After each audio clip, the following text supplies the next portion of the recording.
اور جب ہم نے خانہ کعبہ کو لوگوں کے لیے جمع ہونے اور امن پانے کی جگہ مقرر کیا اور حکم دیا کہ جس مقام پر ابراہیم کھڑے ہوتے تھے اس کو نماز کی جگہ بنا لو، اور ابراہیم اور اسماعیل کو حکم بھیجا کہ طواف کرنے والوں اور اعتکاف کرنے والوں اور رکوع کرنے والوں اور سجدہ کرنے والوں کے لیے میرے گھر کو پاک صاف رکھا کرو۔ اور جب ابراہیم نے دعا کی کہ اے پروردگار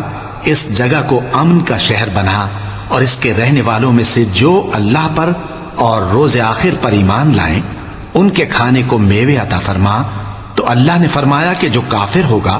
میں اس کو بھی کچھ مدت تک سامان زندگی دوں گا، مگر پھر اس کو عذاب دوزخ کے بھگتنے کے لیے مجبور کر دوں گا، اور وہ بری جگہ ہے۔